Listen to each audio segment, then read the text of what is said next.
नमस्कार दोस्तों, मेरा नाम वैद्य राहुल त्यागी है और आज हम जिस टॉपिक के ऊपर बात करने वाले हैं तो आप सभी फैमिलियर हैं उस टॉपिक से। तो आज हम बात करेंगे अंजन के बारे में। अंजन आपने सुना होगा या सामान्य भाषा में जिसे हम काजल कहते हैं। तो काजल एक्चुअली है क्या, वो हमारी आँखों के लिए क्यों अच्छा है? तो आयुर्वेद में बताया गया है कि हमारी जो आँखें होती हैं, चक्षु उन्हें हम कहते हैं।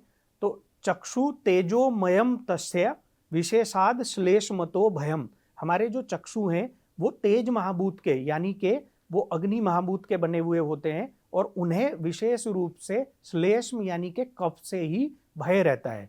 तो इसलिए जितने भी अंजन बताए गए हैं वो जैसे सोवीरांजन हो या स्रोतोंजन हो या किसी भी प्रकार का अगर काजल बताया गया है, वो मेनली उसका मेन मोटो रहता है कि जो कफ है उस कफ को कैसे निकाला जा सके।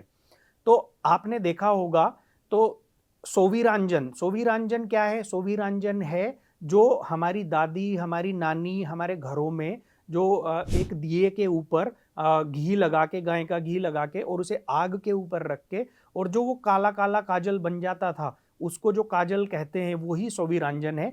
तो सोवीरांजन के गुण बताए गए हैं आयुर्वेद में और कहा गया है सोवीरांजनम नित्यम हितम अक्षणो परियोज्येत पंचरात्रे अष्टरात्रे व श्रावणार्थे रसांजनम। मतलब सोवीरांजन जो है उसको नित्य लगाना चाहिए। रोज सुबह उठ के प्रातः काल में सोवीरांजन है हमें अपने आईलिड्स के अंदर लगाना चाहिए। लेकिन अगर हमारी आंखों में कफ ज्यादा है तो उसके श्रावण के लिए, उस कफ को निकालने के लिए हमें 5वें या 8वीं रात्रि को रसांजन का प्रयोग करना चाहिए। तो जो सोवीरांजन, जो नॉर्मल काजल है, उसको तो आपको सुबह लगाना है, लेकिन जो रसांजन कफ को निकालने के लिए बताया गया है उसका हमें जो उपयोग करना है वो रात को करना है। क्योंकि अगर आप उसे दिन में लगाते हैं तो दिन में लगाने से वो आपकी आंखों में लगता है, वो दाह क्रिएट करता है और बर्निंग सेंसेशन क्रिएट करता है, इसलिए उसको रात में लगाने के लिए बोला गया है। अब ये अंजन जो है, इसके फायदे क्या होते हैं, क्यों लगाना चाहिए अंजन? तो अंजन के बारे में बताया गया है लोचने तेन भवतो मनोज्ञे सूक्ष्म दर्शने व्यक्त त्रिवर्णे विमले सुस्निग्ध घन पक्षमणि। मतलब आपकी जो आंखें हैं उनसे आप मनोहारी सूक्ष्म दर्शन कर सकें। जो सुई है, सुई का छेद होता है उतना बारीक और उतनी सूक्ष्म चीजें भी आप देख सकें।